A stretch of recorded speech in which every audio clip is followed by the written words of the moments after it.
Hello dear student. एक question है collision पे बेस्ड। आइए पढ़ते हैं। सबसे पहले, four identical ball bearing in contact with each other and resting on a frictionless surface. Frictionless surface है और आइडेंटिकल बॉल्स है, मतलब सबके मास क्या हैं, बराबर हैं। Are hit head on by other two identical ball bearings as shown in the figure. ये चार हैं और ये दो बॉल्स हैं। ये दो बॉल्स आके इनको हिट करती हैं। देन द पॉसिबल आउटकम में बी, क्या हो सकता है। देखो यार, तीन डायग्राम बना रखे हैं और हमको देखना है कि तीनों में से क्या चीज़ पॉसिबल है। देखो, एक्सटर्नल फोर्स यहाँ पे लग नहीं रहा है, तो फिर कोलिजन चाहे कोई सा भी हो, we can apply law of conservation of momentum, linear momentum in every collision. ठीक है ना, मतलब कंजर्वेशन ऑफ लीनियर मोमेंटम को लगाना है।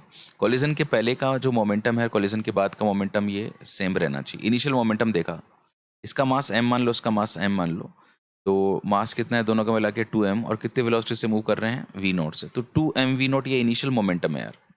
मेरे को देखना होगा कि तीनों में से कौन सा वो केस है जिसमें फाइनल मोमेंटम भी इतना ही है। देखो, इस अगले वाले केस में पांचों बॉल रुक गई, इसका मास m है, फाइनल मोमेंटम कितना हो जाएगा, इसका मास इंटू इसकी वेलोसिटी, तो कितना आया 2m v नोट। यार फाइनल मोमेंटम वही आया जो इनिशियल मोमेंटम था, इसका मतलब ये सिचुएशन पॉसिबल है। अगले वाले में चारों रुक गए, इसका मोमेंटम निकाला, इसका मास m और इसका मास m, तो मास कितना हो गया 2m और वेलोसिटी कितनी हो गया v note, 2m v note. भाई ये भी इनिशियल मोमेंटम के बराबर आया, इसका मतलब भाई ये भी पॉसिबल है। अगले में ये दोनों रुक गई और ये चारों एक कॉमन वेलोसिटी से मूव कर रही हैं, तो इनका मास कितना हो गया 4m और वेलोसिटी कितनी है v नोट बाई 2, ये कितना हो गया 2m v नोट। तो ये भी यार इनिशियल मोमेंटम के बराबर है। इसका मतलब है ये तीनों ही केसेस पॉसिबल हैं। All of these are the possible cases, ये सभी आउटकम हो सकते हैं। तो बिल्कुल चेक हो गया है। हाँ, अब ये बात अलग है कि आपसे कहा जाता है कि यार बताओ, इसमें इलास्टिक कोलिजन की कौन सी कंडीशन है, इन इलास्टिक की कौन सी कंडीशन है, परफेक्टली इन इलास्टिक की कौन सी कंडीशन है। तो फिर हम लोग जानते हैं कि इलास्टिक कोलिजन वो होता है जिसमें law of conservation of kinetic energy, मतलब काइनेटिक एनर्जी कंजर्व रहती है।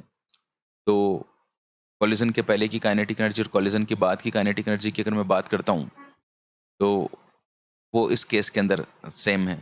तो ये इलास्टिक कोलिजन का केस हो गया। बाकी के जो केसेस जिसके अंदर काइनेटिक एनर्जी लूज हो रही है, वो इन इलास्टिक कोलिजन के केसेस हो जाएंगे। Okay, thank you so much. लगे रहो, मेहनत करते रहो यार, आपको सफलता ज़रूर मिलेगी।